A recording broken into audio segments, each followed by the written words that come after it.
apenas uma garotinha de 11 anos, com muitos sonhos e aspirações. Ela era muito amável, muito alegre, muito amada por sua família e amigos. Mas em fevereiro de 2004, ela teve a sua vida abruptamente interrompida de forma chocante. Hello, maravilhosos! Sejam bem-vindos a mais um vídeo aqui no canal. Se você gosta de vídeos sobre mistérios, teorias e casos reais, você vê o canal certo. Então já se inscreve aí embaixo e ativa o sininho para não perder os próximos vídeos. Também já deixa o curtir agora de início porque me ajuda muito. E se você quiser, me segue lá nas minhas outras redes, porque eu tô sempre comentando quando tem conteúdo novo e a gente consegue ter um contato bem mais próximo. Bom, recado dado, então vamos pro caso de hoje.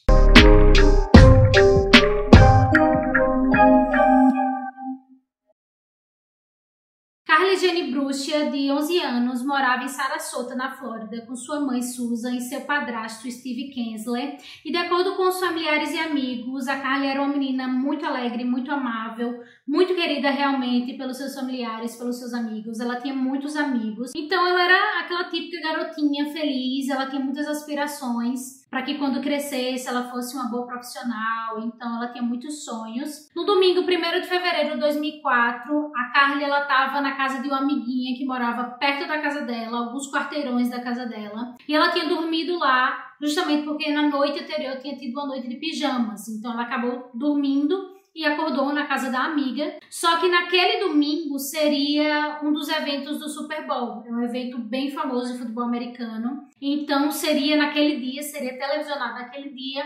E a Carly queria muito assistir em casa porque ela adorava esse evento. Então ela não poderia perder de forma alguma. Então naquele dia ela acabou ficando na casa da amiga durante o período da manhã e o início da tarde. E quando foi mais ou menos ali no finalzinho da tarde, umas 6h15 da tarde, a Carly decide ir para casa a pé. Só o que acontece? A mãe da Carly, ela não gostava que a Carly ficasse andando sozinha. Por mais que tenha essa sensação de segurança lá nos Estados Unidos, muito mais do que a gente tem aqui no Brasil, a mãe dela não tinha tanta segurança, então ela não queria jamais que a filha dela ficasse andando aí aleatoriamente sozinha. E provavelmente se ela pedisse para a mãe buscá-la na casa da amiga, a mãe ia demorar um pouco e ela ia perder o início do jogo. Então o que ela fez? Ela chamou a mãe da amiguinha dela e falou: olha tia, eu vou precisar ir embora, minha mãe me deixou ir sozinha, então eu vou sozinha para casa porque é perto. Claro que a mãe da menina não questionou, a menina foi embora, a Carly foi embora, só que essa mãe da amiguinha da Carly, ela acabou ligando pro pai da Carly, que era o telefone que ela tinha, avisando que a Carly tinha ido embora sozinha. Então o pai ficou bem preocupado, porque ele também não gostava muito de que a Carly ficasse andando sozinha. O pai não morava na mesma casa que a mãe, eles eram separados. Então ele liga para a mãe da Carly avisando que a menina tinha ido para casa sozinha a pé e que era para ela notificar ele assim que ela chegasse. Então a mãe de imediato fica bem preocupada com a situação. Eram alguns quarteirões da casa dessa amiguinha, mas ela não queria que a Carly ficasse andando sozinha. Então ela pede para o esposo dela ir buscar a Carly. Então, para que ele fosse no caminho de volta e assim que ele encontrasse a Carly, ele trouxesse ela de carro. E assim foi feito. O Steve pegou o carro e saiu em busca da Carly para que ele pudesse encontrá-la no meio do caminho. Naquele dia, a Carly ela vestia uma blusa vermelha, uma calça jeans e carregava uma mochila. Então, o Steve estava em busca lá da Carly, né, com o carro. Só que ele deu várias voltas nos quarteirões e ele acabou não encontrando a menina. Então ele logo pensou que provavelmente do tempo que ele saiu para o tempo que ela chegou, ela já teria chegado em casa. Então ele retorna para a casa da mãe da Carly para ver se a menina já tinha chegado lá antes dele. E quando ele chega lá, ele conta que não encontrou a Carly no caminho. E aí é nesse momento que todos entram em pânico, né? Então a mãe da Carly, ela liga imediatamente para a polícia, dizendo que a filha não foi encontrada, relatando tudo o que ela sabia. E a polícia então começa um processo de buscas a respeito da menina. No momento em que a polícia tem ciência do desaparecimento da Carly, eles rapidamente mandam um alerta Amber, que é basicamente um alerta que eles mandam quando tem uma criança desaparecida. Nesse alerta eles mandam fotos da criança, características tipo roupa, como é que a criança se parece, para que a própria comunidade consiga identificar caso a criança seja vista em algum lugar e consiga ajudar a polícia a encontrá-la o mais rápido possível. Então esse alerta foi emitido rapidamente e a polícia passou 4 horas seguidas nos arredores das residências tentando encontrar a Carly, mas até o momento a polícia não conseguiu encontrá-la. Então a cada momento, cada hora que vai passando, desde o desaparecimento principalmente de uma criança, vai diminuindo as chances de que aquela criança seja encontrada com vida. Então, meio que aquilo estava sendo ocorrida através do tempo, né? Eles precisavam, de fato, encontrar a menina de forma mais rápida possível. E eles fizeram realmente um mutirão, inclusive várias pessoas da comunidade, os vizinhos, eles também começaram a ajudar nesse processo de busca para que eles conseguissem encontrar a menina de forma mais rápida possível. Na manhã seguinte, a família, a polícia, alguns familiares, algumas pessoas que estavam lá como voluntários começaram a distribuir algumas fotos da Carly para que pudesse encontrar alguém que viu a menina, alguém que tivesse alguma notícia da menina. Então meio que eles fizeram um mutirão ali para tentar encontrar a menina de forma mais rápida possível. E durante esse processo de busca, o padrasto da Carly, ele teria supostamente ido distribuir alguns panfletos em uma empresa de ferramentas e ele teria perguntado a um dos funcionários se ele poderia comprar algumas drogas em alguns dias depois que tudo aquilo explodisse. Então o funcionário achou bem estranho a fala dele e ficou bem preocupado, né, porque era o caso de uma criança desaparecida. Então esse funcionário foi até a polícia e relatou exatamente o que o padrasto tinha comentado com ele lá na empresa de ferramentas. Então foi uma situação bem estranha e a polícia obviamente também achou muito estranho e acabou decidindo incluir o Steve no processo de investigação. A polícia, inclusive, até chamou o Steve para fazer alguns depoimentos, perguntando o que ele estava fazendo na hora que a menina sumiu, durante aquele período, o que ele fez naquele dia. E ele disse que estava o tempo todo com a Susan. Então, ele meio que tinha um álibi da esposa, e a esposa confirmou o álibi, então ele meio que foi tirado como suspeito inicial ali do desaparecimento da menina. Então, o álibi dele era muito forte, não tinha muito o que contestar, e ele acabou sendo retirado ali daquela suspeita inicial. Durante os depoimentos, o Steve ele cita o nome de um rapaz chamado Ron Choquette, e esse rapaz ele era namorado da mãe da amiguinha da Carly, que a Carly estava na casa. Então ele tinha passado um bom período junto com as meninas e ele seria o único adulto naquele momento. E o Steve comenta também que durante as buscas da Carly aparentou um comportamento meio estranho, fazendo algumas rondas. Ele tinha um reboque vermelho, então era meio um carro que chamava atenção, e ele percebeu que ele estava rondando ali a região várias vezes com um comportamento bem estranho. Então ele aponta para a polícia esse rapaz, e a polícia imediatamente chama o Ron para fazer alguns depoimentos para que ele pudesse explicar como tinha sido o dia dele naquele dia que a Carly sumiu, por quanto tempo ele tinha ficado cuidando das meninas, enfim, esses tipos de questionamento. E o Ron, então, ele presta alguns depoimentos para a polícia. Só que nesses depoimentos, o Ron ele tem um álibi forte também. Ele disse que antes da Carly sair da casa dele, ele tinha ido trabalhar. Então ele tinha alguns colegas, inclusive do trabalho, para comprovar a versão dele que ele de fato estava trabalhando naquele dia. Então ele também foi retirado como principal suspeito ali daquele caso. Então a polícia retorna para a casa da Carly e começa a colher alguns depoimentos da Susan para tentar traçar um perfil sobre o comportamento da Carly.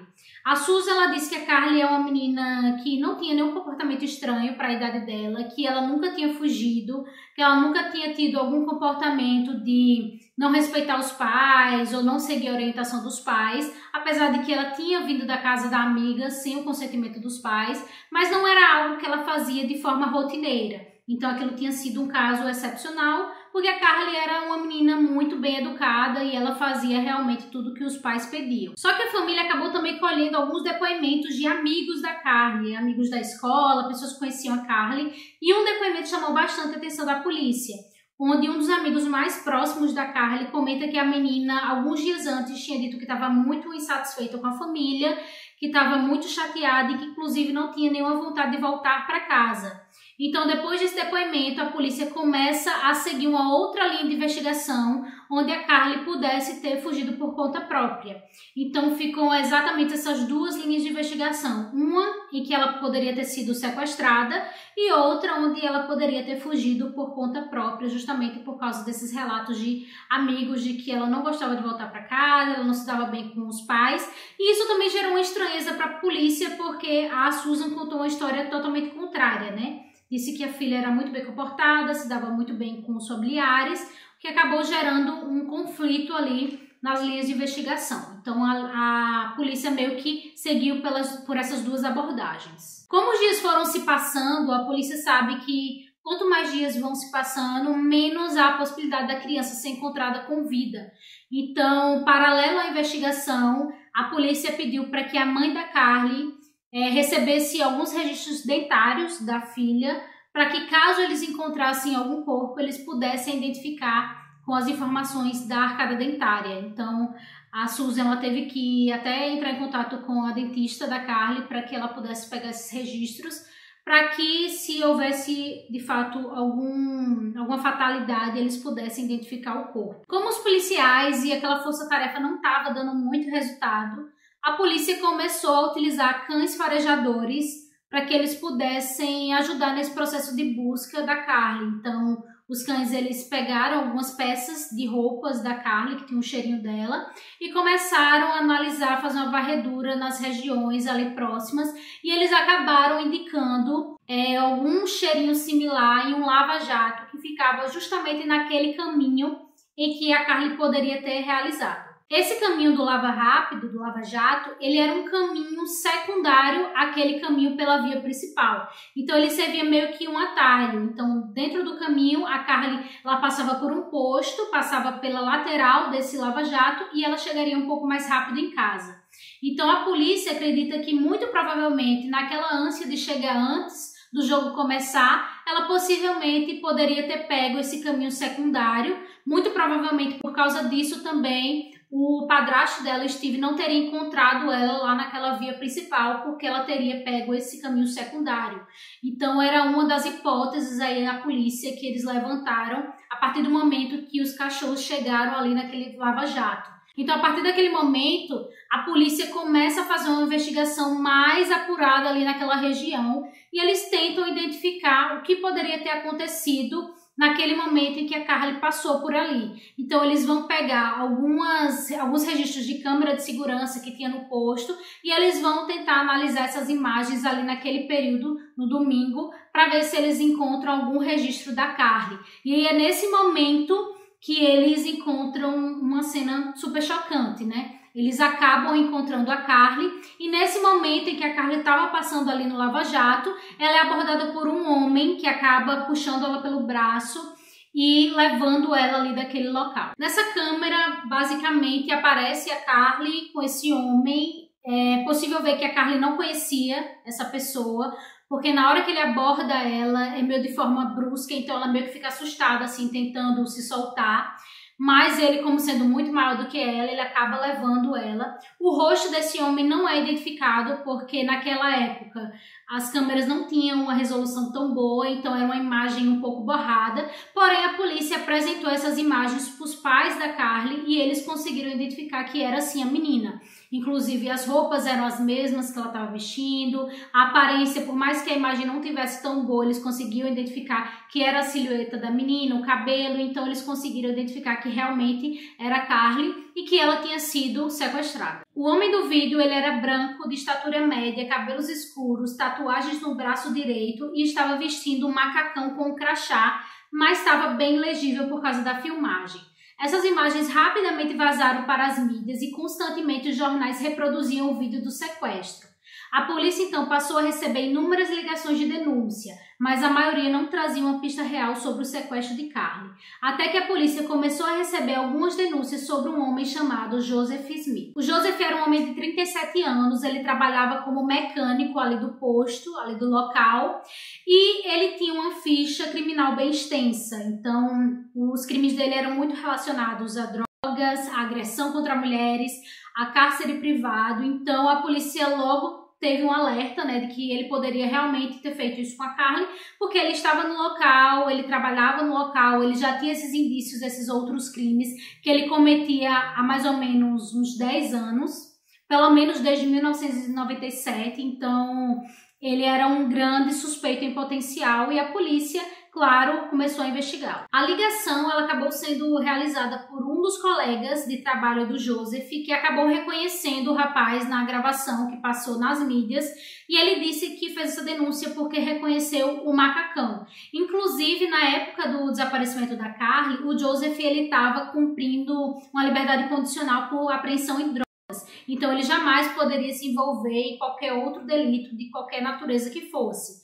Então, como ele já tinha esse passado meio macabro, o amigo dele, o colega dele de trabalho, acabou achando que poderia realmente ser ele. E como teve essa questão de reconhecer, inclusive o crachá, que ele acabou reconhecendo como sendo o nome do Joseph, então ele decidiu fazer essa denúncia para a polícia. A polícia então começou a investigar o local de trabalho, inclusive acabou pedindo depoimentos de outros colegas que trabalhavam com o Joseph, e eles comentaram que o Joseph não foi trabalhar naquele domingo, ele acabou nem comentando por que não foi trabalhar, porém no dia seguinte ele teve um comportamento bem nervoso. Os colegas dele até achavam inclusive que ele tinha levado drogas para o trabalho e que ele possivelmente estaria drogado naquele dia, no dia seguinte, na segunda-feira no caso, mas ele tinha tido um comportamento muito estranho enquanto as pessoas ali da comunidade estavam fazendo essas buscas em busca da Carly, né? Então ele acabou se tornando ainda mais suspeito devido a esse comportamento estranho dele. Com esses depoimentos, a polícia então começa a investigar algumas câmeras de segurança ali ao redor de onde a Carly foi capturada, porque por mais que eles tivessem aqueles depoimentos dos amigos afirmando que era o Joseph, a polícia até então não tinha uma prova concreta de que o Joseph estava lá e que era ele nas imagens, porque a imagem era muito ruim, muito falhada, então não tinha com nitidez o rosto do cara, entendeu? Então eles não podiam simplesmente acusar o Joseph sem ter uma prova que realmente ele estava lá. Então eles fizeram essa análise ao redor ali do posto do Lava Jato, e eles identificaram uma caminhonete amarela chegando no posto. E tinha sido o único carro que chegou ali alguns minutinhos antes do momento em que há a gravação da Carly sendo raptada. Então eles começam a analisar esse carro e tentam relacionar esse carro de alguma maneira com o Joseph. Se eles conseguissem realizar essa relação, eles poderiam então dizer que o Joseph sequestrou a Carly e que colocou ela no carro e levou ela para algum lugar. Mas até então, naquele momento, eles não tinham nenhum link de relação entre os dois. Então a polícia pergunta para esses colegas do Joseph se ele tinha uma caminhonete amarela, porque aí daria tudo certo naquela investigação. Porém, eles dizem que não, dizem que o carro do Joseph é um carro marrom, mas que recentemente ele tinha quebrado o carro, inclusive não estava utilizando o carro para ir trabalhar porque tinha dado um problema na transmissão. Então ele nunca mais tinha aparecido com esse carro marrom, porém ele não era dono de uma caminhonete amarela. Então a polícia começou a tentar investigar de onde surgiu essa caminhonete amarela e se ela poderia ser de alguém que conhecia o Joseph. Então eles começaram a ir por essa linha de investigação. De acordo com a investigação, a polícia acreditava que o sequestrador teria visto a Carly andando sozinha no estacionamento e entrou para abordá-la, ou teria visto a menina já ao sair da casa da amiga e a seguido até encontrar a oportunidade de abordá-la no Lava Jato. Apesar das suspeitas, a polícia não conseguiu identificar o sujeito que dirigia a caminhonete por causa da baixa qualidade das imagens, então decidiram ir até a casa do Joseph para colher mais informações sobre o caso. O Joseph dividia casa com um casal chamado Jeffrey e Naomi, porém quando eles bateram na casa naquele dia, ninguém atendeu. Só que a polícia se manteve lá, meio que esperando para ver se alguém chegava, e alguns minutos chega uma moça abrindo a casa, a polícia rapidamente aborda ela e ela se identifica como sendo a irmã do Joseph. Assim que a irmã do Joseph ela é abordada, ela meio que chama o Joseph na casa e ele aparece. A polícia até estranha porque eles tinham batido e meio que ninguém tinha saído para recebê-los. E aí o Joseph diz que na verdade ele não ouviu as batidas e que ele estava dormindo e por isso ele não tinha recebido os policiais. Então os policiais acabam falando um pouco com o Joseph e tentando entender mais como foi a rotina dele naquele dia, do desaparecimento da Carly. Então, durante aquele período ali que a Carly foi sequestrada, o Joseph disse que ele estava assistindo o Super Bowl na casa de uns amigos que poderiam confirmar a versão dele.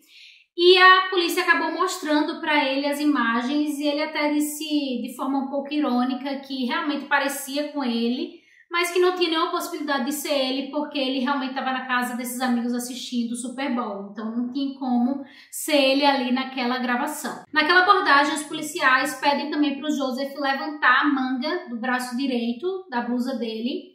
E ele acaba levantando e os policiais constatam que tinha uma tatuagem, bem como o rapaz da gravação. E eles também perceberam que os braços do Joseph tinham alguns arranhões. Então eles acharam muito estranho e suspeito, né? que ele tinha justamente as características e tinha aqueles arranhões que pareciam arranhões referentes a uma possível defesa.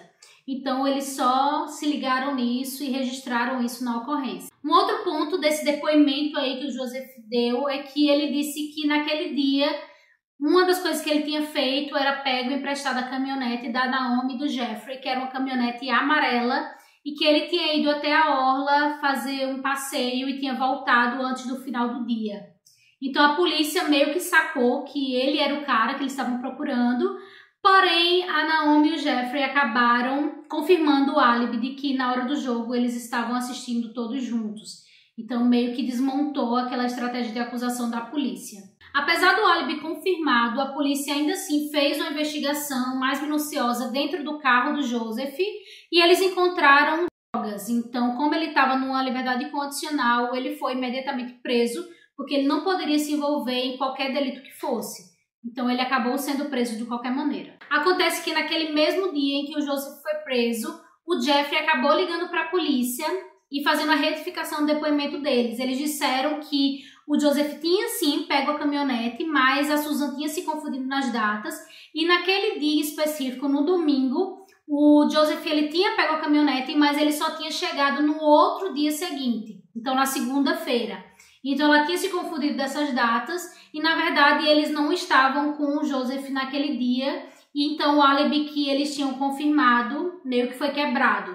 Então, o Joseph acabou se tornando realmente o principal suspeito do caso. Além dessa quebra do álibi, eles disseram também que quando eles pegaram o carro de volta na segunda, eles verificaram e o Joseph tinha andado cerca de 300 milhas, que é uma distância bem grande, né? Ele tinha usado uma distância bem grande e que, coincidentemente, quando ele voltou para retornar o carro, né, para entregar o carro, ele estava vestindo um macacão, né, porque ele estava saindo para trabalhar. Então, meio que a polícia considerou isso praticamente, né, o que faltava para acusar o Joseph. Então, como tinha essas evidências que o Joseph tinha ido para uma região provavelmente bem longa naquele dia, os policiais começaram, então, uma investigação aos arredores ali da cidade, principalmente nas áreas de mata. Então, eles começaram a fazer uma investigação para ver se o Joseph tinha deixado a Carly em algum lugar bem distante para que o corpo não fosse encontrado. Em outros depoimentos, a polícia também colheu de alguns conhecidos do Joseph que ele já tinha comentado algumas vezes que tinha muita vontade de agredir mulheres. Então, inclusive, ele já tinha até cometido alguns crimes relacionados à agressão contra a mulher. Então, o Joseph ele começou a ser questionado, né, o que ele realmente tinha feito naquele dia, porque ele não tinha mais o álibi da Susan e do Jeffrey, então ele não estava com eles e ele estava com a caminhonete. Então, a polícia começou a pressionar o Joseph para que ele realmente contasse o que ele tinha feito com a Carly e o que ele tinha feito naquele dia. O Joseph ele se manteve em silêncio, disse que não ia falar nada, que ele queria um advogado e que ele queria a ligação dele para os familiares. Então, como ele não quis cooperar com o processo de investigação, a polícia prendeu ele novamente como sendo o principal suspeito do crime e concedeu a ligação para o familiar. Então, o Joseph ele acabou ligando para o irmão. Como as ligações dos presídios eles são monitorados, então a polícia acabou ouvindo essa ligação, e nessa ligação ele confirma para o irmão dele o que fez com a Carly, que tinha sequestrado ela, que ele era o autor do crime, e a polícia obviamente utiliza desse testemunho dele, dessa ligação, como prova para acusá-lo do crime de ter sequestrado a Carly e possivelmente assassinado a menina. Além dele dizer que realmente fez isso com a menina, ele sequestrou a Carly naquele dia, ele disse também que tirou a vida da menina e a enterrou num terreno que ficava atrás da igreja, próximo ali da residência onde ele morava. Então, ele tinha deixado o corpo dela lá, mas ele não se lembrava muito bem o que tinha feito com a Carly naquele dia, porque ele estava muito drogado. Então, ele sabia que tinha feito o crime, mas ele não sabia exatamente o que ele tinha feito com a menina, só que ele realmente tinha enterrado ela ali na região por trás da igreja. Então, imediatamente, com essa confissão ali no telefone, além de acusar o Joseph, a polícia também vai de imediato nessa igreja e eles conseguem, de fato, encontrar o corpo da Carly enterrado em uma cova rasa, na região que ficava atrás da igreja, perto de uma mata, assim, um pouco escondido, mas eles conseguiram encontrar o corpo da menina. A autópsia constatou que o corpo da menina havia sido arrastado para o terreno, já que tinham várias escoriações do lado direito do corpo. A autópsia também mostrou que a menina havia sido brutalmente espancada e tinha marcas nos pulsos, que indicavam que ela havia sido amarrada. Ela estava nua da cintura para baixo, exceto por uma meia no pé. O médico legista informou que ela foi abusada enquanto ainda estava viva e a causa da morte foi por estrangulamento. Na investigação foram encontrados traços do DNA de Joseph no corpo e nas roupas da Carly e também foram encontrados fios de cabelo da Carly na caminhonete amarela que tinha aparecido no vídeo da vigilância do Lava Jato. De acordo com a investigação, após pegar o carro emprestado, Joseph teria usado várias drogas e em seguida acabou notando a Carly andando sozinha. Naquele momento, ele teria decidido sequestrar, agredir, abusar e assassinar a menina de 11 anos. Em seguida, ele teria levado o corpo e enterrado no terreno da igreja. Esse caso acabou gerando uma grande revolta pela população, principalmente ali da comunidade, porque o Joseph, ele era uma pessoa já condenada, ele estava em liberdade condicional, mas ele já cometia crimes há 10 anos e ele estava solto. Então ele meio que estava propenso a realizar novos crimes. Uma pessoa como essa, ela jamais poderia estar dentro da sociedade, porque ele já tinha mostrado que ele não era uma pessoa capaz de viver em sociedade. Então, isso gerou muita revolta contra a polícia, inclusive, porque eles acreditavam que se o Joseph tivesse preso, essa menina estaria viva, né? Porque ele já tinha dado indícios que ele era uma pessoa que era perigosa para a sociedade e ele estava ali vivendo em liberdade condicional, como se nada tivesse acontecido. Além disso, um mês antes do desaparecimento da Carly, o juiz teria solicitado um mandado de prisão para o Joseph, só que esse mandado não foi realizado simplesmente porque a polícia acabou não preenchendo a papelada necessária, os documentos necessários para realizar o mandado de prisão. Então houve uma falha muito grande e esse cara poderia estar na prisão, né, naquele momento, e a menina provavelmente estaria viva. Então realmente gerou muita revolta aos populares, aos familiares e amigos, quando eles descobriram, né, que aquele cara poderia estar preso. Então o Joseph, ele foi condenado à pena de morte por injeção letal pelo crime do assassinato e também foi condenado à prisão perpétua sem a possibilidade de liberdade condicional pelos demais crimes. Porém, aos 55 anos, em 2021, ele foi encontrado morto dentro da cela enquanto ele esperava o dia da sua execução. Bom, esse foi o caso de hoje, espero que você tenha gostado. Se você tem algum caso que gostaria de ouvir aqui no canal, me ouvir contando, comenta aí embaixo. Não esquece de se inscrever se você ainda não é inscrito no canal e deixa um like aqui porque me ajuda muito. E se você quiser também me segue lá nas minhas outras redes, porque lá a gente tem um contato muito mais próximo. Bom, é isso, eu te espero no próximo caso.